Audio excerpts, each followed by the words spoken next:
जो चैप्टर मैं डिस्कस करने जा रही हूँ आपके साथ that is excretory products and their elimination. ये बेटा +1 के टॉपिक का एक इम्पॉर्टेंट पार्ट है। अब इसमें आ जाओ, फर्स्ट क्वेश्चन से डिस्कस करते हैं। How many of the following statements are correct. हमने करेक्ट बतानी है, ठीक है। तो फर्स्ट ऑप्शन पे आओ, first part, all insects are uricotelic. ठीक, बायो में जो ऑल वर्ड होता है ना, ये बहुत डेंजरस होता है। ऑल वाला क्वेश्चन तो हमेशा सोच समझ कर करना चाहिए, ठीक। अब ये स्टेटमेंट रॉन्ग है ऑल की वजह से। अब इसमें ठीक क्या है, करेक्ट क्या है इसका, कि जो बेटा टेरेस्ट्रियल इंसेक्ट्स होते हैं दे आर यूरिकोटैलिक, बट जो पानी में रहने वाले एक्वाटिक इंसेक्ट्स होते हैं they are ammonotelic. So this statement is wrong. But इसके साथ एक बात जरूर याद रखना कि जो हमारे सिलेबस में एनिमल है कॉकरोच, जो कॉकरोच है ना बेटा इट इज यूरिकोटैलिक। वो आपका नीट का क्वेश्चन भी है, इम्पॉर्टेंट भी है और मैंने रिवाइज भी कराया इसीलिए। अब आ जाओ सेकेंड पार्ट। सेकेंड पार्ट पर देखो, अमोनिया कैसे बना, प्रोटीन मेटाबॉलिज्म से। इससे क्या बना, यूरिया, और कहाँ बना, ये लिवर में बना, मैमल्स के लिवर में। This statement is 100% correct. Protein metabolism से अमोनिया बना, अमोनिया से यूरिया बना। कहाँ पर बनता है यूरिया, लिवर में बनता है। ये अपने आप में एक छोटा सा इंपॉर्टेंट क्वेश्चन है। अगर क्वेश्चन आ जाए मैमल्स में या ह्यूमंस में यूरिया सिंथेसिस कहाँ पर होती है, तो इट इज लिवर। फिर आ जाओ थर्ड पार्ट। थर्ड पार्ट भी ऐसे लाइन पढ़ते हैं, kidneys are reddish brown bean shaped, but location दी है between the levels of last third thoracic लिखा है इन्होंने, और क्या लिख दिया, लास्ट लंबर वर्टिब्रा। सो बेटा थर्ड स्टेटमेंट रॉन्ग आ गई, बिकॉज जो किडनीज होती हैं these are present between last thoracic and third lumbar vertebra. Last thoracic is T12। फिर आ जाओ D part. So this is wrong statement. D में लिखा है, क्या क्या लिखा है इसमें देखो, ureter, blood vessels and nerves enter the kidney through a notch. ये जो बेटा नॉच होती है किडनी में, सपोज करो ये जैसे राजमा जैसी ये किडनी, ये नॉच जो है this part is called hilum. अब आप देख रहे हो हाइलम जो है वो किडनी की कॉन्केव साइड पर है, ना कि कॉन्वेक्स। तो यहाँ पर क्या लिखा है, कॉन्वेक्स। कॉन्वेक्स की वजह से पूरी लाइन ही गलत हो गई। सो this is a wrong statement. अब हम चलते हैं आगे। यूरिक एसिड लिस्ट टॉक्सिक होता है and can be removed with minimum loss of water. So this is 100% true statement. यहाँ मैं रिवाइज करवाऊं, ammonia, ammonia is highly toxic, uric acid is least toxic. Ammonia की रिमूवल के लिए maximum पानी चाहिए, बट यूरिक एसिड की removal के लिए मिनिमम पानी चाहिए। सो ये आ गया हमारा फर्स्ट क्वेश्चन। अब इसके बाद चलते हैं नेक्स्ट। नेक्स्ट नीट का इंपॉर्टेंट क्वेश्चन है। इसमें भी पहले सबसे पहले आपने क्या हाईलाइट करना है इसमें, कि करेक्ट पूछा है या इनकरेक्ट पूछा है, ठीक। अब इसमें ए पार्ट पर आ जाओ। जो बेटा ए पार्ट है ना, ए में इन्होंने लिखा it is adrenal gland, so this is a part. So जो ए है इट इज एड्रीनल ग्लैंड, बिल्कुल करेक्ट। आगे लिखा it is present at anterior part of the kidney, it secretes catecholamines, और जो क्या करते हैं, ग्लाइकोजन को तोड़ते हैं। अब हम पढ़ते हैं इसमें, सपोज करो कि जैसे जो एड्रीनल ग्लैंड है बेटा ऐसे एक ट्रायंगुलर शेप का ग्लैंड प्रेजेंट है इस तरह से, जिसमें दो पार्ट्स होते हैं।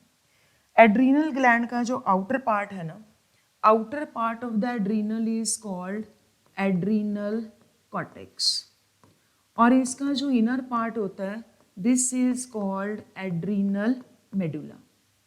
एक कॉर्टेक्स आ गया, एक मेडुला आ गया। वेरी इंपॉर्टेंट ग्लैंड होता है ये, बट हम ज़्यादा डिस्कस करते हैं इसको एंडोक्राइन सिस्टम में।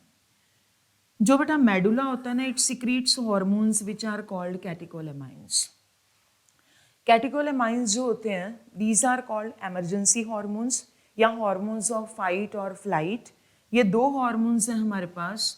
Number 1 is epinephrine, and number 2 is norepinephrine.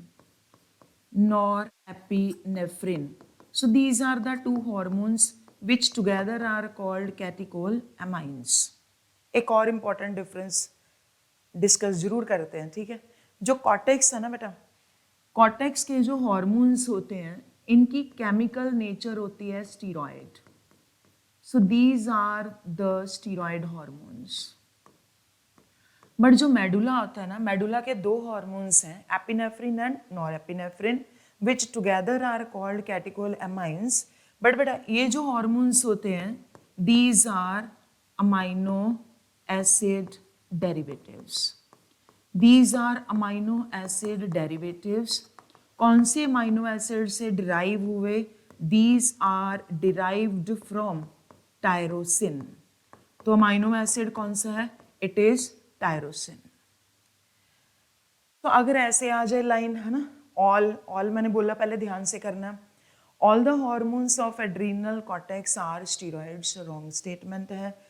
Cortex के स्टीरॉयड हैं, मेडुला के जो हैं these are amino acid derivatives. अब क्या ये ग्लाइकोजन को तोड़ते हैं? 100%. एंड बेटा break down of glycogen is called glycogenolysis. अब आ जाओ आप सेकेंड पार्ट. तो ये हमारा आंसर आ गया वैसे तो कि हमारा फर्स्ट ऑप्शन जो है इट इज करेक्ट, बट हम सारा डिस्कस करेंगे. अब आ जाओ बी पार्ट. ये वाला पार्ट जो है ना बेटा, दिस इज बी पार्ट. तो क्या बी पार्ट जो है वो पेल्विस है? यहाँ तक एरो जा रही है, so it is medulla portion, तो गलत हो गया.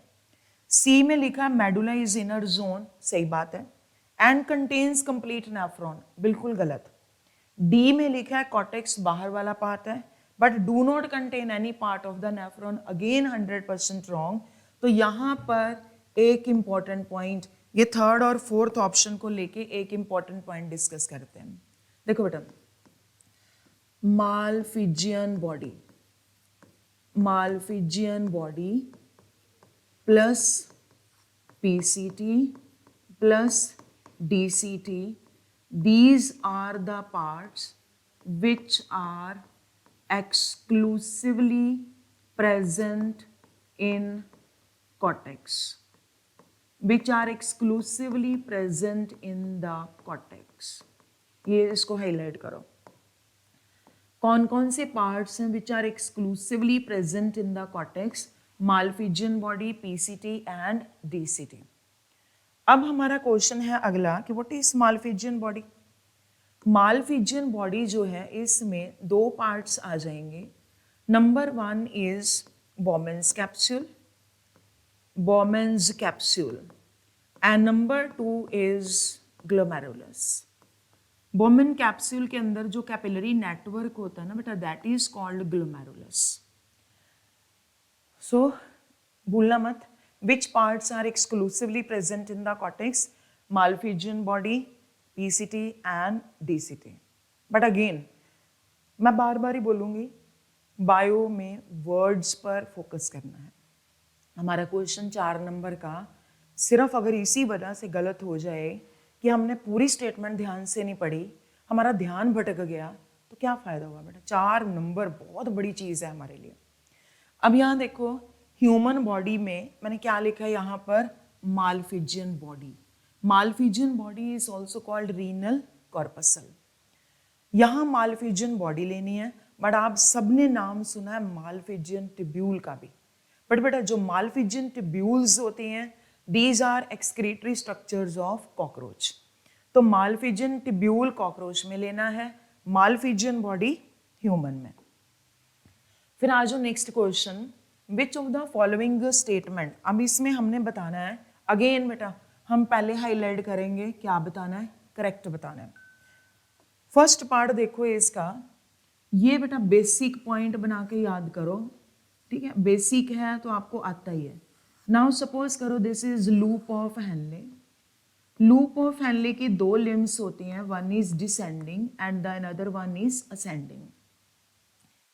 तो बेटा डिसेंडिंग लिम्ब होती है ना, it is permeable to water.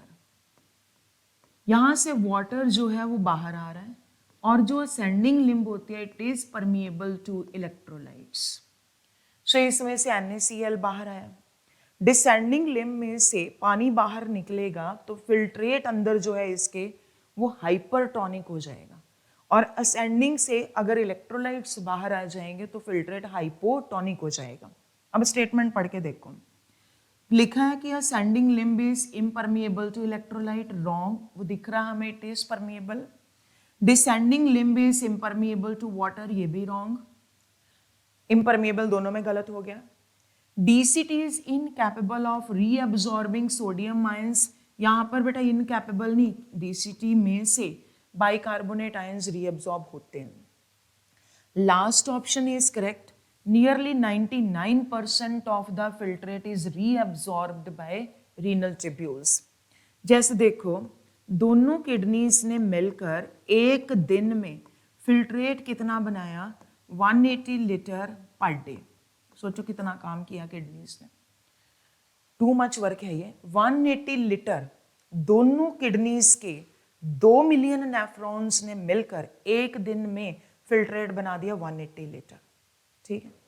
But इस 180 लीटर में से जो बेटा यूरिन आउटपुट है, urine output is only 1 to 1.5 litre per day. दोनों किडनीज ने मिलकर फिल्ट्रेट बनाया 180 लीटर्स, बट उसमें से 180 में से सोचो यूरिन आउटपुट कितना है, सिर्फ 1 to 1.5 लीटर। तो बाकी का फिल्ट्रेट जो था वो सारा क्या हो गया, रीअब्सॉर्ब। तो अब इन दोनों को कंपेयर करोगे, how much filtrate is reabsorbed, 99। But बेटा अगर बाय चांस कोई एग्जामिनर शरारत करे, है ना, यहाँ रीनल ट्यूब्यूल की जगह पर लिख दे PCT, और हमने इतनी स्टेटमेंट ही पढ़ी, PCT दिखा ही नहीं हमें, होता है कई बार PCT ना दिखे तो बेटा ये वाला क्वेश्चन हमारा गलत हो जाएगा। सो यहाँ पर रीनल ट्यूब्यूल्स लिखा होना जरूरी है, ध्यान देना, ठीक है। चलो अगला क्वेश्चन डिस्कस करते हैं। Part of the nephron involve in the active reabsorption of sodium is. अब आप NCERT पढ़ के आए हो, हमें पता है कि सोडियम आयन की रीअब्सॉर्प्शन PCT में भी है, DCT में भी है, ascending limb of loop of Henley में भी है। तो अब हम क्वेश्चन कैसे करें, एक्टिव रीअब्सॉर्प्शन। अब बेटा देखो एक्टिव रीअब्सॉर्प्शन DCT में भी कौन सी पैसिव है, वहां भी एक्टिव है। तो अब हमने क्वेश्चन कैसे करना है, क्वेश्चन आ जाओ मैक्सिमम पर। मैक्सिमम रीअब्सॉर्प्शन सोडियम आयन की कहां पर है बताओ, PCT में। तो इसलिए हमने आंसर क्या करना है इसका, PCT। इंपॉर्टेंट क्वेश्चन, वैसे सब जगह ही है, सब जगह मतलब PCT, DCT, ascending limb, but तीनों में से एक सिलेक्ट करना पड़े तो it is PCT। Next is kidney का डायग्राम है विद 3 ट्यूब्स। इसमें 3 ट्यूब्स बनाई हैं A, ठीक है, इसमें 3 ट्यूब्स बना दी A, B एंड C। अगर हम इसको अब लेबल करें तो हमें पता है जो C वाला पार्ट है ना बेटा, इट इज यूरेटर, ठीक। जो A वाला पार्ट है वेना कैवा के साथ जुड़ रहा है, वेना कैवा में डीऑक्सीजनेटेड ब्लड है, तो जो A वाला पार्ट है इट इज रीनल वेन। तो जो B वाला पार्ट आ जाएगा, this part is renal artery, ठीक। हम कह रहे हैं इन तीनों में से यूरिया कहाँ कहाँ प्रेजेंट है। क्वेश्चन देखो, which of the following, in which of the following urea can be found. अब मैं 3 मोस्ट इंपॉर्टेंट पॉइंट्स लिखने लगी हूँ, ठीक है, बहुत बहुत ध्यान से याद करने हैं। नंबर 1 ऑलरेडी वैसे मैं डिस्कस कर चुकी हूँ, एक ये वाला फर्स्ट पॉइंट। नंबर 1 ह्यूमंस में हम पढ़ चुके हैं यूरिया सिंथेसिस। यूरिया सिंथेसिस कहाँ पर होएगी, ये हमने अभी पढ़ा, it will occur in the liver, ये पढ़ लिया। अब बेटा ये हाईलाइट करो, very very important. Maximum urea is present in, maximum urea कौन सी ब्लड वेसल में लेना है, रट्टे नहीं लगाना। यूरिया कहाँ बना बताओ, लिवर में। अब लिवर से बाहर निकलना है, तो लिवर से बाहर जाने का रास्ता क्या है, hepatic vein. So maximum urea हमें कौन सी ब्लड वेसल में मिलेगा, it is obviously hepatic when. अगर हम बटा वर्ड मैक्सिमम यूज करते हैं तो कहीं मिनिमम भी होगा। तो ये आपका नीट का भी क्वेश्चन है।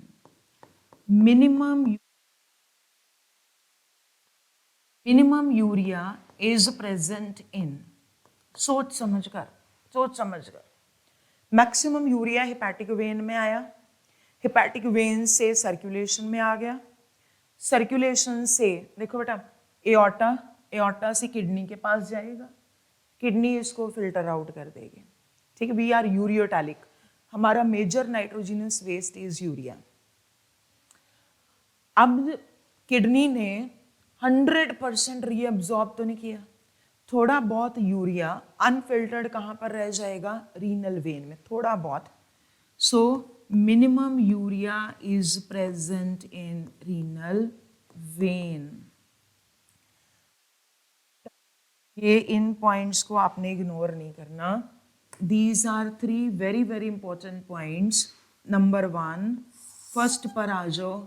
हमारी बॉडी में urea synthesis occurs in liver, maximum urea is present in hepatic vein, minimum urea is present in renal vein. ध्यान से करो क्वेश्चन। क्या रीनल वेन जो है उसमें यूरिया प्रेजेंट है? यस, हमने पढ़ा मिनिमम है। क्या रीनल आर्टरी में है? यस, लेके आ रही है फिल्ट्रेशन के लिए। क्या यूरेटर में होगा यूरिया? यस, पास आउट करने के लिए आगे। तो यूरिया प्रेजेंट है in all the 3 blood vessels, सब में प्रेजेंट है। नेक्स्ट पार्ट पर आ जाओ। रिमूवल ऑफ पीसीटी से क्या होगा? हाइपोथेटिकली सपोज करो कि अगर पीसीटी रिमूव कर दी जाए तो क्या होगा। क्वेश्चन को डिस्कस करने से पहले यहां स्टार लगा के याद करो इसको। Maximum reabsorption, maximum reabsorption occurs in, maximum reabsorption occurs in कहां पर बताओ? पीसीटी में। एनसीईआरटी की समरी में लाइन लिखी है, major site of reabsorption and secretion is PCT. तो भूलना नहीं, major site reabsorption and secretion क्या है बताओ? पीसीटी। अगला पॉइंट जो बेटा पीसीटी होती है, PCT is lined by, PCT में टिश्यू बड़ा इंपॉर्टेंट है। पीसीटी की लाइनिंग पर टिश्यू कौन सा है? Simple, cuboidal, brush bordered, epithelial tissue. Simple, cuboidal, brush bordered, epithelial tissue. ठीक, यहां मैंने वर्ड लिखा है brush bordered, important. Brush bordered, brush bordered word का मतलब क्या होता है बेटा? ब्रश बॉर्डर्ड मीन्स कि इन सेल्स के सरफेस पर there are present numerous microvilli which will increase the surface area. जो मैंने सेकेंड लाइन लिखी है ना, पीसीटी में टिश्यू कौन सा है, ये बेटा आपका रिपीट क्वेश्चन एपिथेलियल टिश्यू वाले चैप्टर में से भी आता है, इधर से भी, दोनों साइड से। तो पीसीटी अब रिलेट करो, पीसीटी में मैक्सिमम रीअब्जॉर्प्शन हो रही है, मैक्सिमम सिक्रीशन हो रही है, वहां पर टिश्यू कौन सा प्रेजेंट है? Simple, cuboidal, brush bordered, epithelial tissue. पानी की आ जाए, इलेक्ट्रोलाइट्स की आ जाए, हमारी एनसीईआरटी में लिखा 70 to 80% of the electrolytes are reabsorbed in PCT. Nearly all essential nutrients, amino acids, glucose, ये सब भी कहाँ पर रीअब्सॉर्ब हो रहे हैं बताओ? पीसीटी में। ठीक है, तो इंपॉर्टेंट। हम कह रहे हैं कि अगर हम पीसीटी रिमूव कर दें हाइपोथेटिकली तो क्या होगा? देखो बेटा, आउट ऑफ द कॉन्सिक्वेंसेस तो बहुत है, but out of the 4 options अगर हम पीसीटी को ही हटा दें तो मैक्सिमम पानी रीअब्सॉर्ब हो रहा था वो रीअब्सॉर्ब ही नहीं होगा।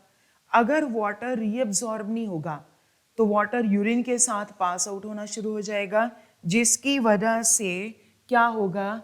Urine will become more dilute. So इस क्वेश्चन के साथ मैंने 2 एडिशनल क्वेश्चंस आपको बता दिए जो कि इंपॉर्टेंट हैं, लिंक्ड क्वेश्चंस हैं ये। फिर आ जाओ next, the time required, question पढ़ो, time required for the filtration of blood equivalent to cardiac output would be approximately. इसमें मैं काफ़ी कुछ डिस्कस करना चाह रही हूँ। कार्डियक आउटपुट जो है बेटा, कार्डियक आउटपुट होता है हमारा कि हमारे हार्ट ने 1 मिनट में कितना ब्लड पंप आउट किया, या मोर प्रिसाइसली अगर आप एनसीईआरटी की डेफिनेशन के अकॉर्डिंगली चलोगे तो volume of blood pumped by each ventricle पर मिनट। तो कार्डियक आउटपुट की एडल्ट्स में जो वैल्यू होती है इट इज 5 लीटर, 5 लीटर हमारी कार्डियक आउटपुट है। दोनों किडनीज ने इस वाले क्वेश्चन के साथ बहुत कुछ डिस्कस करने वाली हूं।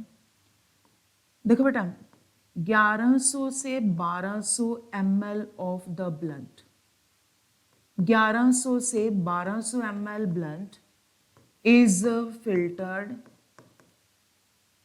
by the kidneys per minute, by the kidneys per minute। 5 litre heart ने ब्लड पंप आउट किया, 5 लीटर में से दोनों किडनीज को कितना ब्लड गया, 1100 to 1200। अब बेटा क्या लिखा है, दोबारा पढ़ो जरा, यहां लिखा मैंने 1100 to 1200, ये ब्लड था। हमें पता है कि हमारा जो ब्लड होता है it is composed of, blood में एक तो प्लाज्मा होता है और एक फॉर्म्ड एलिमेंट्स होते हैं। अगर हम यहाँ पर बात करें प्लाज्मा की, तो इस ब्लड में 55% के करीब प्लाज्मा प्रेजेंट है। अगर 100 से 1200 ml का 55% निकाल लें, it comes out to be 650 ml। 650 ml को क्या बोलोगे, रीनल प्लाज्मा फ्लो। दोनों इसको 1 मिनट में कितना प्लाज्मा गया बेटा, ब्लड कितना गया, 1100 से 1200 ml। उस ब्लड में प्लाज्मा का अमाउंट कितना था, 55% से निकाल लो, क्या बनेगा, 650 ml।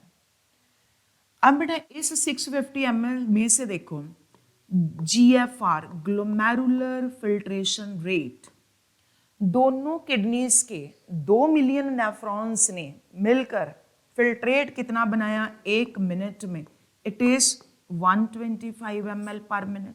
जब भी आपने बात करनी है ना, इधर इधर इधर बोथ किडनीज कंसिडर करनी है, ठीक है। यहां पर आपका कैच क्या रहेगा, बोथ।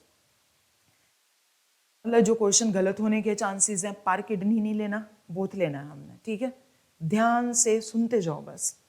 अब बेटा GFR जो था इट वाज 125 ml पर मिनट। प्लाज्मा कितना गया दोनों किडनीज को, 650। 650 में से किडनीज ने कितना फिल्ट्रेट बनाया, 125 ml। 125 ml फिल्ट्रेट बनाया, टोटल कितने में से बेटा, 650 में से। अगर हम इसकी परसेंटेज निकाल लें approximately, it comes out to be 19%। How much, तो क्या बोलोगे, how much plasma is filtered out, 19% of the plasma is filtered by the kidneys, दोनों बेटा by the kidneys per minute. Very good, ठीक, ये पर मिनट है, एक्सीलेंट। अभी इंफॉर्मेशन गैदर हुई हमारे पास, ठीक है। अब आप क्वेश्चन पर आ जाओ। क्वेश्चन क्या था, ये क्वेश्चन है time required for filtration of blood equivalent to cardiac output.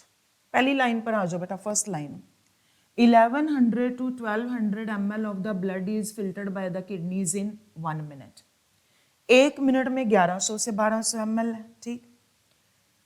सीधा लिख रही हूं अब, 1100 से 1200 ml of the blood, 1100 to 1200 ml of the blood is filtered out in 1 minute।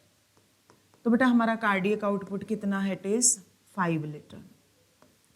तो 5000 ml ब्लड जो है it will be filtered out in 5 minute, या ऑप्शन के अकॉर्डिंगली आंसर क्या बनेगा आपका, 4 to 5 मिनट्स। सो एक सारा का सारा इंपॉर्टेंट पार्ट आ गया। नेक्स्ट इज AR क्वेश्चन है ये, glomerular capillary endothelium is perforated by thousands of small pores और इन pores का नाम है फेनिस्ट्रा। सही बात है, कोई गलती नहीं इसमें। रीजन पढ़ो, because filtration membrane is made up of 3 layers। Assertion भी ठीक है, रीजन भी ठीक है, बट जब भी आप असर्शन के एंड पर बिकॉज लगा रहे हो तो रीजन तो बेटा कहीं और ही जा रहा है। So reason is not the correct explanation. So इसका आंसर हमारा 2 बनेगा। है तो दोनों ठीक, but reason is not the correct explanation. अब मैं यहां पर थोड़ा सा बताऊंगी फिल्ट्रेशन मेम्ब्रेन के बारे में। फिल्ट्रेशन मेम्ब्रेन, ध्यान से देखो बेटा, फिल्ट्रेशन मेम्ब्रेन हमारे रीजन में लिखा हुआ है कि filtration membrane is made up of 3 layers। तो इसमें ना ये 3 layers आएंगे। सबसे ऊपर जो असर्शन में लिखा है, सबसे ऊपर हमारे पास लेयर कौन सी आएगी? It is glomerular capillary endothelium. Glomerular capillary endothelium, जिसमें छोटे छोटे पोर्स जो असर्शन में लिखा है जिनका नाम क्या है? फेनिस्ट्रा। पोरस लेयर आ गई। इसके नीचे आएगी बेसमेंट मेम्ब्रेन। बेसमेंट मेम्ब्रेन बिल्कुल नीचे वाली जो लेयर होती है that is the most important layer. It is visceral epithelium. मैं इसको समझाती हूँ। It is visceral epithelium of Bowman's capsule. Visceral epithelium of Bowman's capsule, इसको डिस्कस करते हैं। ठीक, देखो बेटा, बॉमेन कैप्सूल को हम कैसे लिखते हैं कि बॉमेन कैप्सूल जो है it is double walled cup like structure. So this is Bowman's capsule which is double walled cup जैसा स्ट्रक्चर है। और हम ये पढ़ते हैं कि यहां से फिल्ट्रेशन हो रही है। अगर बेटा यहां से फिल्ट्रेशन हो रही है तो इट मीन्स ये वाला पार्ट जो है ये पोरस है, तभी फिल्ट्रेशन हो पाएगी। तो इस रीजन में प्रेजेंट होती है फिल्ट्रेशन मेम्ब्रेन, जो कि 3 लेयर्स की बनी है। अब इसमें देखो, बॉमेन कैप्सूल जो है उसकी आउटर लेयर जो होती है ना, ये वाली आउटर लेयर का नाम है पेराइटल, पेराइटल लेयर। और जो इनर वाली लेयर है ना बेटा, this is called visceral layer. आपने विसरल लेनी, इसको स्टार लगाओ। जो विसरल एपिथेलियम बेटा, इस लेयर में there are present special cells which are called podocytes. इन पोडोसाइट कौन सी लेयर में लेने? विसरल, इनर लेयर में। और पोडोसाइट्स के बीच में पोर्स होते हैं which are called slit pores, या कई बार इनको फिल्ट्रेशन स्लिट्स बोल दिया जाता है। सो तीनों की तीनों मेम्ब्रेन्स पोरस हैं, इसी की वजह से फिल्ट्रेशन हो पा रही है। सो पोडोसाइट हाईलाइट करो। पोडोसाइट कौन सी लेयर में प्रेजेंट है? Visceral epithelium. मैं एक एनसीईआरटी की लाइन बोलती हूँ, पोडोसाइट्स जो हैं they are arranged in an intricate manner, complicated manner में, to leave minute pores which are called slit pores और फिल्ट्रेशन स्लिट्स।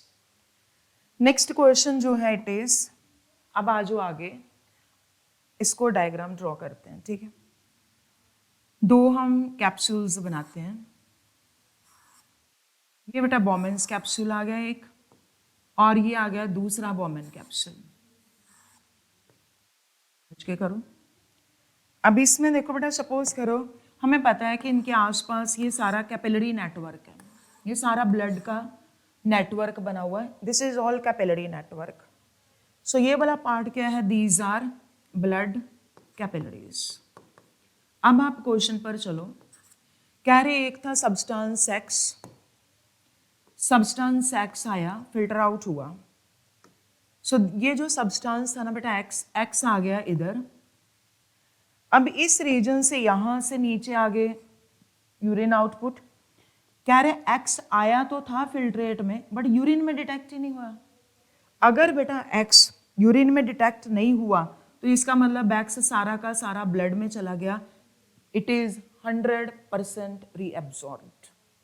सो एक्स जो था, अगर बेटा नीचे यहां पर नहीं आया, ठीक है, नॉट प्रेजेंट, तो it means it is 100% reabsorbed. अब आ जाओ सेकेंड पार्ट पर। सेकेंड कह रहे हैं एक केमिकल था वाई यूरिन में आ गया, बट वो फिल्टर तो हुआ नहीं।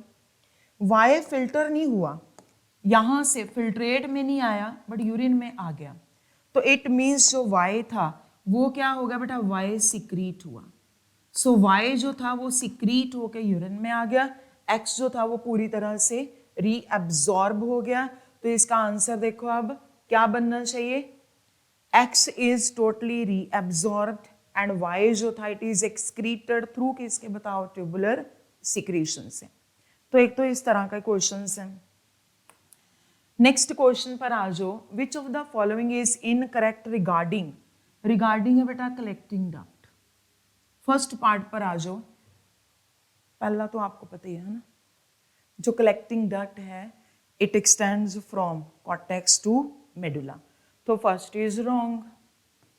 सेकेंड पार्ट पर आ जाओ, सेकेंड क्या लिखा बेटा, many collecting ducts open into, NCERT में क्या लिखा है, many collecting ducts converge and open into renal pelvis through calyces.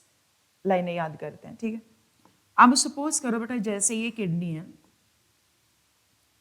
ठीक है, तो इस किडनी में देखो जरा, इसमें ना किडनी में हमारे पास दो जोन्स होती हैं।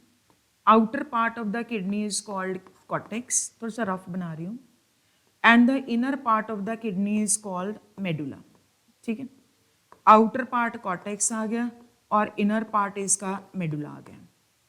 अब इसमें ये वाला पार्ट जो है ना बेटा, बाहर वाला पार्ट इट इज कॉर्टेक्स और अंदर वाला पार्ट जो है इट इज मेडुला।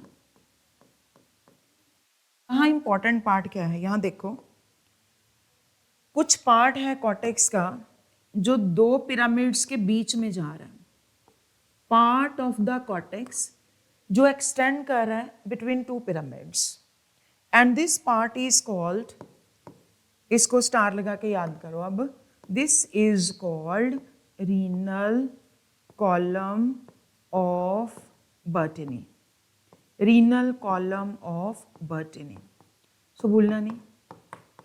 चलो, रीनल कॉलम ऑफ बर्टनी क्या है, पार्ट किसका, कॉर्टेक्स का, जो एक्सटेंड कहां पर कर रहा है, between two adjacent pyramids. So second option गलत हो गई। थर्ड पर आ जाओ, significant amount of water reabsorb होता है, बिल्कुल सही। इट एब्जॉर्ब्स, नो बेटा, पोटेशियम एंड हाइड्रोजन एब्जॉर्ब नहीं, सिक्रीट होंगे। जो सिक्रीशन है ना बेटा देखो, ट्यूबुलर सिक्रीशन, एनसीईआरटी करोगे इसके लिए बहुत आसान है। ट्यूबुलर सिक्रीशन जो है कहाँ पर हो रही है, पीसीटी में, नंबर 2 कहाँ पर है, डीसीटी में, number 3 it also occurs in the collecting duct. अब हमारा क्वेश्चन, पीसीटी में क्या क्या सिक्रीट होगा, पीसीटी में होगा बेटा hydrogen ions plus ammonium, DCT में क्या होगा, potassium hydrogen ammonium, collecting duct में पोटेशियम हाइड्रोजन अमोनियम, ठीक है। पोटेशियम को कई बार नहीं भी लेते, बट हाइड्रोजन एंड अमोनिया जो है 100%। सो इतनी सिक्रीशन याद रखनी है, एनसीईआरटी आसान, सिक्रीशन में बस इतना सा छोटा छोटा पार्ट।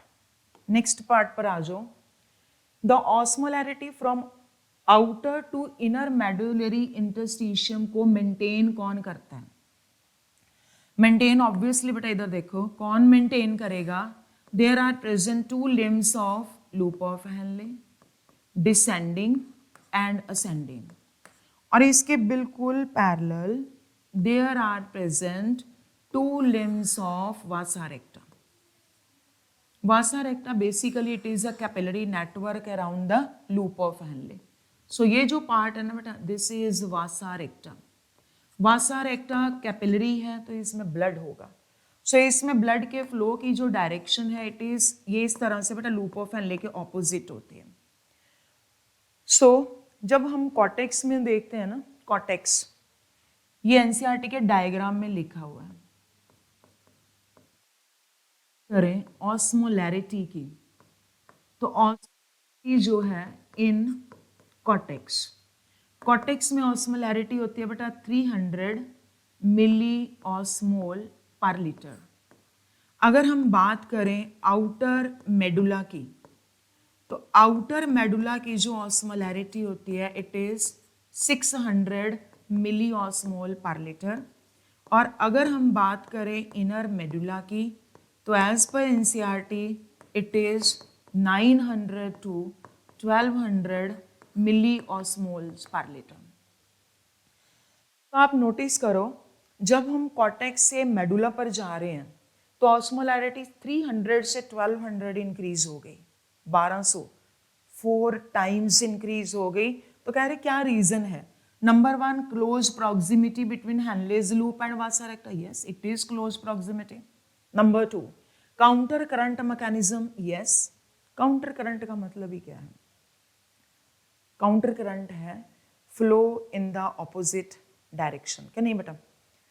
लूप ऑफ हैनले की दोनों लिम्स में फ्लो ऑफ फिल्ट्रेट ऑपोजिट, वासा रेक्टा में ब्लड का फ्लो ऑपोजिट डायरेक्शन है, ठीक है। फिर अगर आप इनकी क्लोज प्रॉक्सिमिटी की बात करो तो दोनों में फ्लूइड का फ्लो ऑपोजिट है, तो काउंटर करंट तो बन ही रहा है। सिक्रीशन मैंने आपको अभी पिछले क्वेश्चन में बताया है बेटा, बाइकार्बोनेट सिक्रीट ही नहीं करवाना, गलत बात। हायर ब्लड प्रेशर इसका इसके साथ कोई लेना देना ही नहीं है, तो हमारे पास ऑप्शन क्या बनेगी? Both 1 and 2 are correct. Then next question, this is also counter current mechanism, important question. अब इसमें आप हाईलाइट करो, सबसे पहले आपने इनकरेक्ट बताना है, ध्यान से। फर्स्ट ऑप्शन पर आ जाओ, ए एंड बी। बेटा A is loop of Henle and B is vasa recta. They play significant role in counter current mechanism, बिल्कुल सही। Number 2, highest osmolarity in the beginning of A, ये बिगिनिंग है, no अभी मैंने बताया ये कॉर्टेक्स है बेटा, यहां ऑस्मोलैरिटी कितनी थी? 300, आउटर मेडुला की 600, इधर कितनी थी बताओ? 900 टू 1200 और मिली ऑस्मोल पर लीटर। तो ये तो गलत हो गया, कह रहे बिगिनिंग में ऑस्मोलैरिटी ज्यादा है, बिल्कुल गलत, wrong statement. NaCl is transported, अगर इसको मैं दूसरी तरह से बना के दिखाऊं, जैसे पिछला डायग्राम था, सपोज करो these are 2 limbs of loop of Henle और इसके ऑपोजिट जा रही हैं 2 limbs of vasa rectum, so these are 2 limbs of vasa rectum. तो देखो बेटा, अब इनमें आपने याद रखना है ये वासा रेक्टा की कौन सी लिम्ब आ गई? डिसेंडिंग। ये लूप ऑफ हैनले की कौन सी लिम्ब है? असेंडिंग, ठीक। जो लूप ऑफ हैनले की असेंडिंग लिम्ब होती है, this limb is permeable to electrolytes, और ये असेंडिंग लिम्ब से निकला और वासा रेक्टा के डिसेंडिंग में चले गए। NaCl लूप ऑफ हैनले से निकलकर वासा रेक्टा के डिसेंडिंग में चले गए। अब लाइन पढ़ के देखो जरा, NaCl is transported by ascending limb of A. A is loop of Henle and is exchanged with, कहाँ चला गया? Descending limb of B. Correct? ये सही है। Osmotic gradient at C, ये वाला पार्ट है बेटा C, is mainly caused by NaCl and urea. Very important. हमने पढ़ा कि जब हम कॉर्टेक्स से मेडुला में जा रहे हैं, है ना, ये डायग्राम भी देखो सामने, As we move from cortex towards medulla, osmolarity का कितने times increase हुआ? It is 4 times. And this 4 time increase is only due to 2 chemicals. और वो 2 important chemicals बताओ कौन से हैं? It is NaCl and urea. Urea कहाँ से आया वो बताना ज़्यादा जरूरी है। सपोज करो this is the collecting duct, ये जो अलग डक्ट जा रही है सेपरेट, इस डक्ट को हमने नाम क्या दिया? This is collecting duct. Collecting duct का डिस्टल पार्ट, डिस्टल मतलब दूर वाला, प्रॉक्सिमल पास वाला, जो इसका डिस्टल पार्ट है ना बेटा, यहां से थोड़ा सा स्मॉल अमाउंट, ज्यादा नहीं लेना, स्मॉल अमाउंट ऑफ यूरिया बाहर आता है। कहां से? कहां से? डिस्टल पार्ट से थोड़ा सा यूरिया बाहर आया, और ये एंटर कहां करवाना है वो बड़ा इंपॉर्टेंट है। एंटर कर गया कहाँ? Thin ascending limb of loop of Henle. This is important. So मैं रिपीट कर रही हूँ.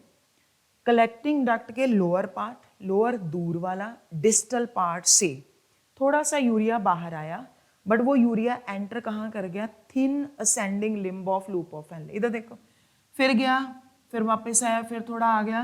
तो ये कॉन्टिन्यूसली लगातार चक्कर काट रहा है. Same is with NaCl. NaCl reabsorb हुआ, यहाँ से थोड़ा सा बाहर आ गया और इधर से पानी निकला. पानी कहाँ चला गया बेटा? रीअब्सॉर्ब हो गया. तो लूप ऑफ हैनले हर जगह काउंटर करंट बन रहा है. तो आपको दो केमिकल बताओ कौन से दिखाई दे रहे हैं. One is NaCl and another is urea. तो ये आपका 4 नंबर का बिल्कुल छोटा सा क्वेश्चन है. As we move from cortex towards medulla, osmolarity increases 4 times and this increased osmolarity is due to, तो आपने हाईलाइट करना है यूरिया एंड NaCl. ठीक. तो बेटा इसी तरह से काउंटर करंट मैकेनिज्म जो होता है, इसका पर्पस होता है टू कॉन्सेंट्रेट द यूरिन. इसने काउंटर करंट मैकेनिज्म ने कितने टाइम्स यूरिन को कॉन्सेंट्रेट किया? 4 टाइम्स यूरिन जो था वो इसने क्या कर दिया बताओ? कॉन्सेंट्रेट कर दिया. तो मैंने ये लिख दिया क्योंकि बहुत ज़्यादा डिटेल नहीं. काउंटर करंट मैकेनिज्म ने कितने टाइम्स यूरिन को कॉन्सेंट्रेट किया? It is 4 times. So wrong statement हमारे पास कौन सी आ गई इसमें? Second one. नेक्स्ट क्वेश्चन पर आ जाओ. ऑफ ऑल ये एनसीईआरटी की पूरी लाइन, सीधा क्वेश्चन, नीट मेंस. अगर GFR कम हो, है ना बेटा? अब लिंक करना जरा. अगर GFR कम है तो ऑब्वियसली ब्लड का प्रेशर भी क्या है? कम. ब्लड का फ्लो भी क्या है? कम. तीनों में से कुछ भी आ जाए. एनसीईआरटी तीनों लिखती है. Decrease in glomerular blood pressure, glomerular blood flow या GFR. बिना सोचे समझे जब भी GFR कम हो तो आपने याद रखना क्या होगा बताओ बेटा? GFR कम. जैसे ही GFR कम हुआ तो क्या होगा बेटा बताओ? इसके बाद का स्टेप, JG सेल्स स्टिमुलेट हुए, juxta glomerular cells. JG cells जो थे इन्होंने सिक्रीट किया. कौन सा केमिकल सिक्रीट किया? रेनिन.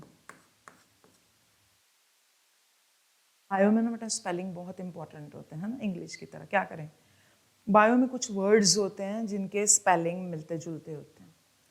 ऐसे मिलते जुलते होते हैं ना कि हमारे 4 नंबर ही बर्बाद कर देते हैं. रेनिन जो है ना, रेनिन ये बड़ा खतरनाक, बहुत खतरनाक डेंजरस टर्म है. देखो जरा, एक रेनिन ये होता है, इसका एक्सक्रीशन के साथ कोई लेना देना नहीं, हमें नहीं चाहिए. डाइजेशन में होता है ये, डाइजेस्टिव सिस्टम सिलेबस में नहीं है, तो बच गए हो आप लोग. सो इस वाले रेनिन, ये जब भी रेनिन का क्वेश्चन आया ना नीट में, सबसे पहले स्पेलिंग देखने आपने. ये बहुत बड़ी टिप है. अक्सर बच्चे गलत करते हैं बट हमने गलत नहीं करना. जब भी रेनिन आए सबसे पहले स्पेलिंग देखो. डबल एन वाला रेनिन नहीं होना चाहिए. अगर क्वेश्चन एक्सक्रीशन का है उसमें इसका कोई रोल नहीं. तो हमें देखो मैंने कितना बड़ा बड़ा लिखा है इसीलिए कि हमें कौन सा रेनिन चाहिए? सिंगल एन वाला. अब ये सिंगल एन वाला रेनिन क्या करता है बेटा? ये रेनिन एक्ट करेगा किसके ऊपर? It will act upon angiotensinogen. Angiotensinogen कहाँ बनता है? It is synthesised in liver. ये इस पर एक्ट किया और इसने क्या किया? इसको कन्वर्ट कर दिया इनटू एंजियोटेंसिन 1, तो कि कन्वर्ट हो जाएगा फर्दर इनटू एंजियोटेंसिन 2 में. ये हमारा अगला क्वेश्चन भी कवर हो जाएगा. एंजियोटेंसिन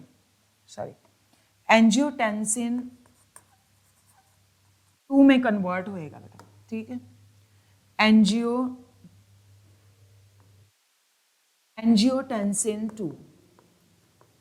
हमारे सिलेबस में एंजियोटेंसिन 2 के 2 वेरी इंपॉर्टेंट फंक्शंस हैं, very important. Number 1, angiotensin 2 is a powerful constrictor. देखो सोच के वर्ड, वैसो मतलब ब्लड वेसल, ब्लड वेसल को कॉन्स्ट्रिक्ट कर दिया, वॉल्यूम कम हुआ तो इसने प्रेशर क्या कर दिया बेटा, बढ़ा दिया, ब्लड का प्रेशर इंक्रीज हो गया, प्रेशर इंक्रीज होगा तो जीएफआर बढ़ जाएगा। नंबर 2 बेटा, it stimulates adrenal cortex. It stimulates adrenal cortex to secrete aldosterone. Hormone कौन सा बताओ इंपॉर्टेंट, एल्डोस्टेरोन, वेरी इंपॉर्टेंट। चलो करो याद अब इसको।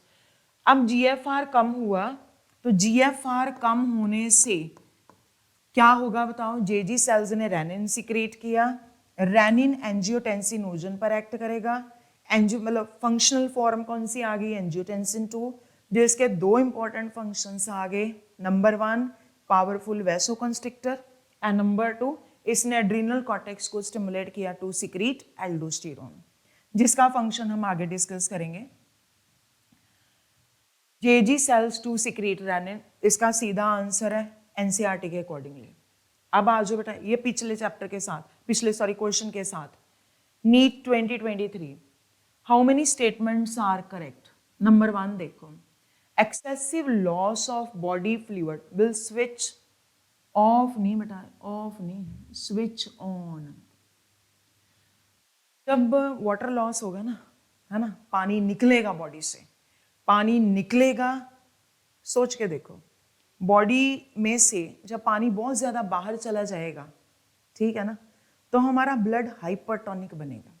ब्लड की नॉर्मल ऑस्मोलैरिटी होती है 300, तो ब्लड की ऑस्मोलैरिटी बढ़ जाएगी, तब ऑस्मो रिसेप्टर जो है ये स्विच ऑन होंगे। सो फर्स्ट पार्ट जो है इट इज रॉन्ग। एडीएच की फुल फॉर्म क्या होती, एंटी डाययूरेटिक हार्मोन, इसको तो मैं कर ही देती हूँ डिस्कस। एडीएच क्या काम करता है बेटा, एडीएच स्टिमुलेट्स रीएब्जॉर्प्शन ऑफ, जब भी एडीएच आए पहले क्या लेना है, वाटर, साथ में इलेक्ट्रोलाइट्स। कहां से हाईलाइट करो, from distal tubules, from distal tubules. सोच के देखो बेटा, एडीएच ने पानी रीअब्जॉर्ब करवा दिया।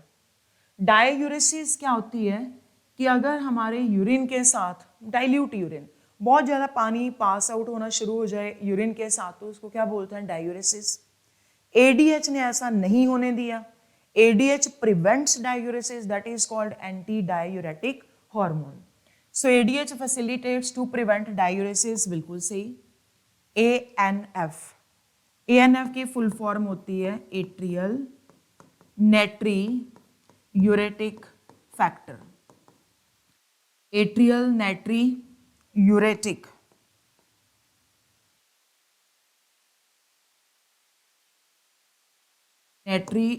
फैक्टर। और ये बेटा हार्मोन होता है एक, और ये जो हार्मोन है it is secreted from heart. इसका एक ही क्वेश्चन आपने याद रखना है, it is a vasodilator, ANF is a vasodilator. ADH causes increase in blood pressure, yes। ADH जो है बेटा, ADH भी वैसोकंस्ट्रिक्टर की तरह काम करके ब्लड का प्रेशर बढ़ाएगा। ADH is responsible for decrease in GFR, ना बेटा, अगर प्रेशर बढ़ेगा तो फिल्ट्रेशन रेट भी बढ़ जाएगा। सो इसमें आंसर हमारे पास क्या बनेगा, B, C and D only. Important आ गया। अब आ जाओ नेक्स्ट, ये पूरा NCERT based. Excessive loss of fluid from the body will activate receptors which stimulate, किसको स्टिमुलेट करेंगे, हाइपोथैलेमस को, टू रिलीज कौन सा हार्मोन, एडीएच। एडीएच कहां से, न्यूरोहाइपोफाइसिस। वाटर रीअब्जॉर्प्शन फ्रॉम कहां से, डिस्टल ट्यूब्यूल से, जो मैंने पिछले क्वेश्चन में डिस्कस किया। बट यहां पर जो इंपॉर्टेंट चीजें डिस्कस करने वाली है वो है एडीएच कि बेटा सिंथेसिस कहाँ लेनी है, हाइपोथैलेमस में। एडीएच बनता कहाँ पर है, हाइपोथैलेमस में, but it is released from, कहां से रिलीज होता है, ये वाला वर्ड बेटा कहां से रिलीज हुआ, neurohypophysis. What is neurohypophysis, it is posterior pituitary, या बोल दो posterior lobe of pituitary, posterior lobe of pituitary आ गई।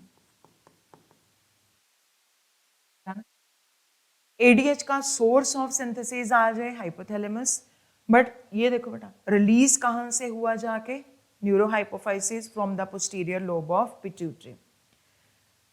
चलो नेक्स्ट पार्ट, नेक्स्ट इंपॉर्टेंट देखो जरा, statement 1, renin converts angiotensinogen into form angiotensin 2। अगर स्पेलिंग ना देखो है ना तो स्टेटमेंट 1 करेक्ट, बट आपको मैंने पहले क्या बताया, इस रेनिन का एक्सक्रीशन में कोई काम नहीं है, हमने इसको नहीं लेना। सो स्टेटमेंट 1 रॉन्ग हो गई रेनिन के स्पेलिंग की वजह से। दूसरा, एंजियोटेंसिन 2 सिग्नल्स, ये मैंने बता दिया। एंजियोटेंसिन 2 के दो फंक्शंस हैं, number 1 powerful vasoconstrictor, number 2 release of aldosterone, signals the release of aldosterone from adrenal cortex to increase sodium intake। बिल्कुल सही बेटा, बट मैं बता देती हूँ statement 1 is incorrect and statement 2 जो है इट इज करेक्ट। जैसे आपको पहले बताया है एडीएच का फंक्शन क्या है, reabsorption of water and electrolyte from distal tubules. अब एल्डोस्टीरोन का फंक्शन क्या है, इट स्टिमुलेट्स क्या, रीअब्जॉर्प्शन ऑफ, किसको लेना बेटा, हाईलाइट करो, सोडियम आयंस, और साथ में अपने आप वाटर, अगेन कहां से, from distal tubules, from distal tubules, important. Sodium ion main इसमें आपने लेके चलने हैं। नेक्स्ट आ जाओ हीमोडायलिसिस। हीमोडायलिसिस का बेटा सीक्वेंस है, हम क्या करते हैं, हीमोडायलिसिस करते हैं यूरेमिक पेशेंट्स की, जिनके ब्लड में यूरिया का लेवल बढ़ चुका हो, नाइट्रोजिनस वेस्ट बिल्डअप हो गया, तो उसको रिमूव करने के लिए हम क्या करते हैं, आर्टिफिशियल किडनी का यूज करते हैं, विच इज कॉल्ड हीमोडायलिसिस। सबसे पहला स्टेप क्या होता है इसमें, कि जो पेशेंट होता है ना, उसकी जो आर्टरी है, आर्टरी से ब्लड ड्रेन किया जाता है टू किसको, सेलोफेन ट्यूब, डायलाइजिंग यूनिट होता है, उसके अंदर एक हाईली कॉइल्ड मेम्ब्रेन प्रेजेंट है, porous membrane, which is called cellophane tube या सेलोफेन मेम्ब्रेन। जो डायलाइजिंग फ्लूइड होता है उसकी composition is similar to plasma, but उसमें नाइट्रोजिनस वेस्ट कोई नहीं होएगा। आर्टरी को कनेक्ट किया, सेलोफेन ट्यूब के through excess of potassium, urea, uric acid, वो सब पास आउट होना शुरू हो गए। धीरे धीरे धीरे जैसे जैसे ब्लड जो है वो प्योरीफाई हो गया, तो उसके बाद वापसी में किस में डालना होता है, हमने वेन में डालना होता है, निकालना, कनेक्ट करना है आर्टरी को, वापसी में किस में डालना है, वेन में। बट आर्टरी से सेलोफेन ट्यूब में डालने के लिए, कनेक्ट करने से पहले उसमें हम क्या डालेंगे, एंटीकोएगुलेंट, हेपरिन, ताकि ब्लड सेलोफेन ट्यूब के अंदर जाके क्लॉट ना कर सके। इसका सीक्वेंस पूछा है तो हम इसका सीक्वेंस डिस्कस करते हैं। सबसे पहले blood is drain from artery और उसमें हमने ऐड कर दिया एंटीकोएगुलेंट, करेक्ट। नंबर 2, दूसरा, blood is passed through, cellophane tube के थ्रू पास हुआ, नाइट्रोजिनस वेस्ट निकलता गया। Number 3, removal of nitrogenous waste. Number 4 बेटा वापसी में ब्लड हमने किस में डाला, वेन में, एंटी हेपरिन ऐड करना, उधर हेपरिन ऐड किया था, एंटीकोएगुलेंट कौन सा, इधर हेपरिन। वापसी में एंटी हेपरिन ऐड करते हैं ताकि उसकी क्लॉटिंग पावर जो है वो रिटेन रहे। तो हमारा सीक्वेंस ऑफ स्टेप बनेगा 1 3 2 4, 1 3 2 एंड 4 ऑप्शन ये बनेंगे। तो इंपॉर्टेंट है ये जो क्वेश्चन है ना बेटा, एक्सीलेंट क्वेश्चन, ये नीट का क्वेश्चन है 2019 का। इस चैप्टर का बेस्ट क्वेश्चन, इसको चलो करते हैं। कह रहे अगर आर्टिफिशियल किडनी यूज करी हीमोडायलिसिस में मे रिजल्ट इन, बड़ा कुछ लिंक्ड था इसमें, ठीक है। अब इसमें ध्यान दो, देखो कह रहे अगर हम हीमोडायलिसिस कर रहे हैं तो क्या होगा। Number 1, nitrogenous waste buildup in the body ना, नाइट्रोजिनस वेस्ट को रिमूव करने के लिए तो हम हीमोडायलिसिस कर रहे हैं, तो ये गलत हो गया। Number 2, non elimination of potassium ions, नहीं बेटा, सेलोफेन मेम्ब्रेन के थ्रू अकेला यूरिया नहीं आता, urea, uric acid, creatinine, potassium ions वो सब पास होते हैं, तो ये भी गलत हो गया। तीसरा एंड चौथा, थर्ड पे आओ, reduced absorption of calcium ions from gastrointestinal tract. देखो बेटा, जो सेल्स है ना पीसीटी के, cells of PCT they secrete hormone. ये कौन सा हार्मोन सिक्रीट करते हैं? They secrete calcitriol. और ये जो हार्मोन है कैल्सीट्रायोल, ये क्या काम करता है? इट स्टिमुलेट्स रीअब्जॉर्प्शन, सॉरी री नहीं लिखना चाहिए, it stimulates absorption, it stimulates absorption of calcium ions, इसको तो जरूर नोट करो, absorption of calcium ions from food in the GIT, gastrointestinal tract। PCT के सेल्स ने हार्मोन सिक्रिएट किया कैल्सीट्रायोल, जो बेटा जीआईटी में से कैल्शियम एब्जॉर्ब करेगा। अब जिन लोगों की हीमोडायलिसिस की जा रही है, रीनल फेलियर है, तो उनमें क्या होगा बेटा? कैल्शियम आयंस की एब्जॉर्प्शन ऑब्वियसली कम हो जाएगी, बिकॉज रीजन आपके सामने, बिकॉज कैल्सीट्रायोल की सिक्रीशन कम हो चुकी है। सो ये एप्लीकेशन आ गई। डी पार्ट जो है उसको डिस्कस करो, जक्स्टा ग्लोमेरुलर सेल्स। जो बेटा जेजी सेल्स होते हैं, they secrete erythropoietin, they secrete hormone erythropoietin, जो देखो नाम से ही समझ आ रहा है ये हार्मोन है, आप नाम से ही चलो इसके। It will stimulate erythropoiesis, RBC production, ठीक है बेटा, it will stimulate RBC production. कहां से? ऑब्वियसली फ्रॉम बोन मैरो, ये आरबीसी प्रोडक्शन को स्टिमुलेट करेगा। अब जिनका हीमोडायलिसिस हो रहा है, किडनी फेलियर है, उनमें ऑब्वियसली आरबीसी प्रोडक्शन भी क्या हो जाएगी बेटा? कम हो जाएगी। सो दे में suffer from anaemia. So this is an excellent question, भूलना नहीं इसको। ये थोड़ा फर्स्ट, जो थर्ड पार्ट था इसका, ये फर्स्ट वाला, ये आउट ऑफ एनसीईआरटी था, बट स्टिल फिर भी आप इसको याद करो। Cells of PCT they secrete hormone कैल्सी।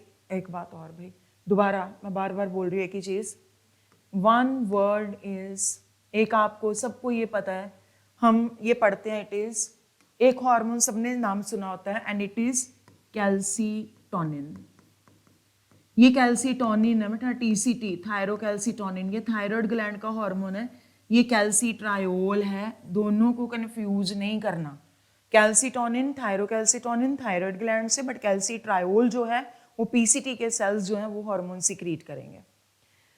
So food में से कैल्शियम की एब्जॉर्प्शन कम हो जाएगी और आरबीसी प्रोडक्शन कम हो जाएगी, तो इसमें आंसर क्या बनेगा आपका? C and D correct.